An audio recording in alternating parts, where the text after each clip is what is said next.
On this bonus episode of Locked On Coyotes, we discuss an incident that happened during an Arizona Coyotes game over the weekend.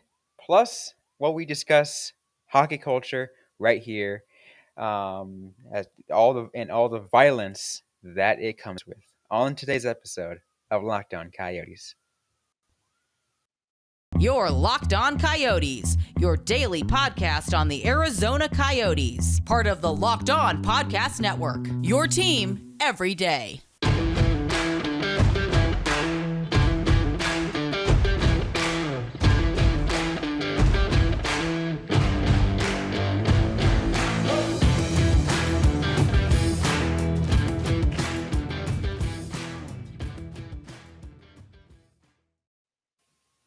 Welcome to the show, everybody. I'm Robyn Leonio. That's Carl Pavlik right beside me on this episode of Locked On Coyotes, bonus episode, because we decided that we needed to discuss something that happened over the weekend, Carl.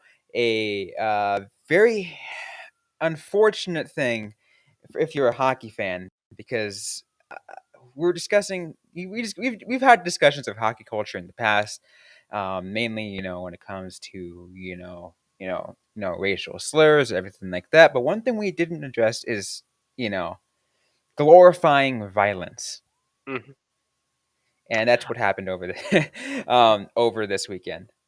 Yeah, it is definitely a conversation was had on Twitter, especially after an incident occurring between the Arizona Coyotes and the Anaheim Ducks.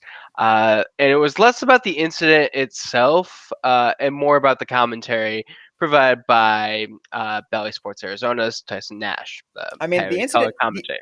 the incident itself was also pretty bad. Let's put that out there right Sure. now. Jay Beagle, the you know I personally would call that kind of fight a little uncalled for. It was very one sided. Yeah. Like, come on, like, again, these gotta these like, I believe in the fighting code, right? You agree on it. You kind of like let it, let things get settled, and like it's there's this that it's an unwritten code of fighting. Like, Beagle, it was pretty blatant that was not followed. Yeah. So Beagle definitely was the aggressor in that fight. I will say, I do not necessarily think that it was vastly outside of what we see in just hockey in general. Um, it was a scrum late in the game. Troy Terry was coming at Beagle. He responded by punching him several times in the face. And I don't necessarily think he went over and above what you would expect in that kind of punching someone in the face situation. Because I don't think you really register like, oh, I'm beating the crap out of Troy Terry in that moment. You're just like, someone's after me. I'm going to swing. A lot of that also goes with not just beating the crap out of Troy Terry, but also, cross-checking Trevor's egos from behind. But Yes, I will say during the Coyotes' recent game, they just got destroyed by the St. Louis Blues. I saw Shen cross-check Barrett Hayton after Barrett Hayton gave the goalie an extra tap in the exact same situation. That is something that I wish like hockey culture didn't have. I wish there wasn't like that kind of crap like after the whistles. It's not my favorite aspect of it, but it's also just a thing that I think we all kind of acknowledge happens in hockey. it is. But, like, at what point do you have player safety get involved, right? Yeah. Because, again, cross-checking from behind is a potentially very dangerous move. It is. And I think that, the league came out and said this year, like, oh, yeah, we're going to be focused more on cross checking. And for a while, it looked like they were, but it's kind of dropped off. Like, I would, it's great if the league decided to, like, actually do anything about this kind of thing, but they just haven't. And I do think that is also just important to point out in this conversation about a specific incident. This is something that happens in just every single game, every single day, and to a greater or lesser extent. Absolutely. We still got more to get to though on this bonus episode of Lockdown Coyotes. We're going to discuss the response to this and the response that's gotten all the outcry from the event of this weekend. That coming up in just a moment. But first, a word from Carl. So I have a message from our friends at BetOnline. BetOnline.net is your number one source for all your betting needs and sports information. You can find all the latest sports developments, including this week's Masters Championship, odds, podcasts, and reviews for all the different leagues this season. BetOnline is your continued source for all your sports wagering information, including live betting, esports, and scores. It's the website that we always go to when we're doing our predictions at the end of previews for games. You can head over to the website today or use your mobile device to learn more about the trends and action. Bet online, where the game starts. This episode is also brought to you by Rock Auto. With the ever-increasing number of makes and models, it is now impossible for your local chain auto parts store to stock all the parts you need. So why endure often pointless or seemingly intimidating questioning? Is your Audacy an LX or an EX? Well, wait for the person behind the counter orders the parts on their computer, choosing only the brand their warehouse happens to carry. You have computers with access to rockauto.com at home and in your pocket. Save time and money when using Rock Auto. Why choose to spend 30, 50, even 100% more for the same parts from a chain store or car dealership when you can go to Rock Auto, a family business doing do-it-yourselfers for over 20 years. Their prices are reliably low for every customer and have everything you could possibly need. Check it out yourself. Go to rockauto.com right now and see all the parts available for your car or truck. And while you're there, write Locked On in their How Did You Hear About Us box so they know that we sent you. Amazing selection, reliably low prices, all the parts your car will ever need. rockauto.com. So let's continue this episode of Locked On Coyotes, bonus episode, discussing the violent side of hockey culture and the glorification of it. And I think that's the most important part of it, because the biggest part of the outcry that happened in over this weekend in the incident between Jay Beagle, Trevor Zegras, and Troy Terry is a comment made by Arizona Coyotes broadcaster Tyson Nash. He said it on TV after the events happened, and I will quote. And here is the quote of what he said live on the broadcast. That's the problem with these young players. You want to embarrass these guys. You want to skill it up. You better be prepared to get punched in the mouth.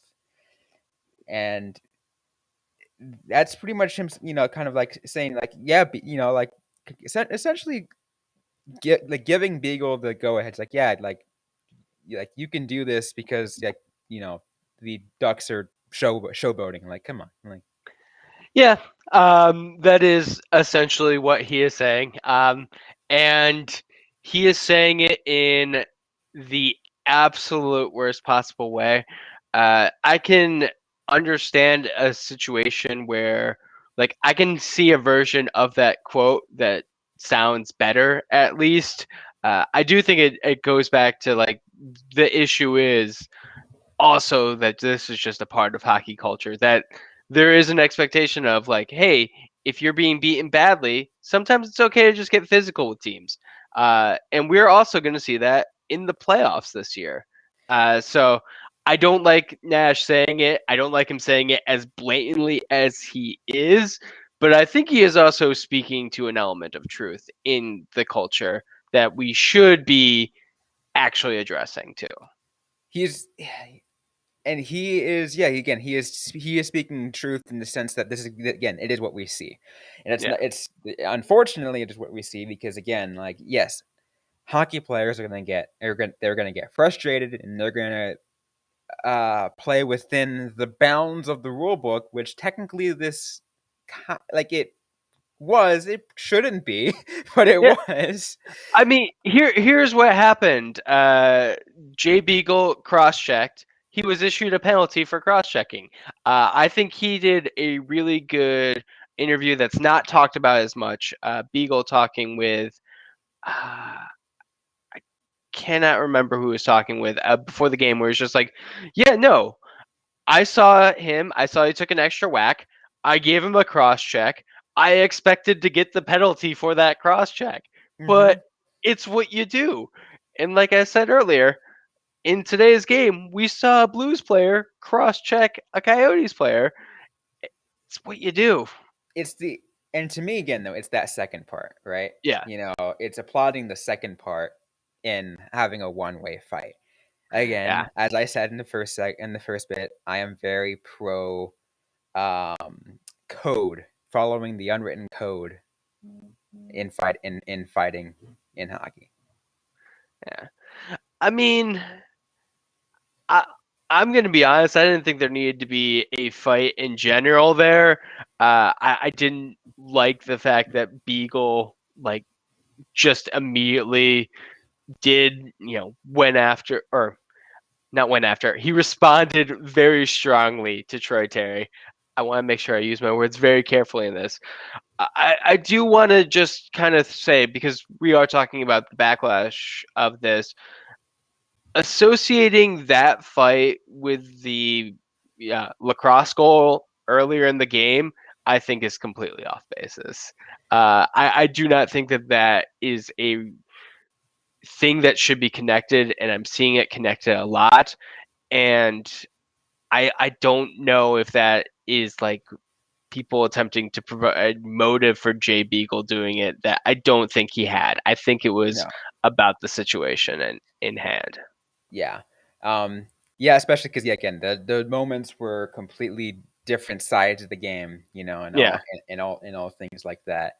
Uh Plus two, like another thing I'm gonna do, and this is a call out to all the Coyotes, the anti Coyotes fans, as I'll say, is they're using this event as an excuse that they shouldn't exist as a franchise. And I'm just like, Yeah. guys, it's one player being Yeah. dumb. Yeah. And it's like, it's not even like a massive scandal. Like, I think of this as like a great illustration of some of the problems with toxic hockey culture, and like there are things that we should be addressing moving forward. Uh, they there are people calling for like multiple game suspensions for Beagle, and I'm like, I don't think you we are looking at the same thing. Like, people saw this event as something, I think, a lot more than it, or a lot less than it is, and I think a lot of ways, because I think it is just a very, just indicative of the culture that we have. Yeah. Although I will say, I do think that player safety should have at least taken an extra look at it. Yeah. But Yeah. I mean, would you say that's like top 10 of your player safety complaints this season, though? no, no, because again, it doesn't surprise me that it wasn't looked at.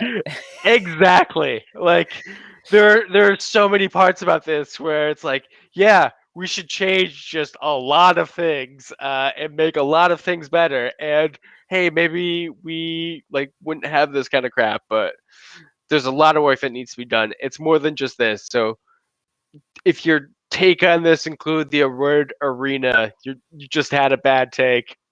Last thing we should address is going back to Tyson Nash. Uh, he was on our friends PHNX Yes. to try to let's say maybe in words try maybe try to rectify, maybe try to clarify what he said on the broadcast, Yeah. and it seemed that he kind of didn't make things better. Uh, I, he did not. He didn't necessarily make it much worse, but he didn't make it better. Uh, and I'm gonna read one of his quotes. This is the one that PHNX Sports tweeted out. I am all about the skill. Any way you can get the puck in the net, by all means, go for it. It's the hot dogging. It's the hooting and smirking, chirping, the fans, all that stuff adds up. Players don't forget. They've got a lot of pride when they put that jersey on, and when players do that, there are consequences. And I don't like that quote in general. Like, maybe we just don't have like even the hooting and smirking and all that stuff doesn't need to result in a player getting the crap kicked out of him at one end of the ice. But yeah, it's I feel like especially these past couple of years, this is not the worst thing we've heard an announcer say. Oh no, we have heard some insane things from announcers. Yeah, Oh man, yeah. So definitely what Tyson Nash has said isn't the worst out there. Is it bad? It brings up a big question mark. Yes, yeah, but I think people are making mountains out of molehills off of this. Even though, yeah, again, I'm not saying it wasn't bad at all, but you, you know, just yeah, ah, that's all I gotta say. yeah. It's a complicated situation, and I think that people need to treat it as a systemic issue and not an individual issue. Yes, it's a systemic issue. Blame hockey culture because again, we're glorifying violence in hockey, and again, like that's part of the reasons why we love hockey. Unfortunately, it's because it's it's unapologetically a violent sport.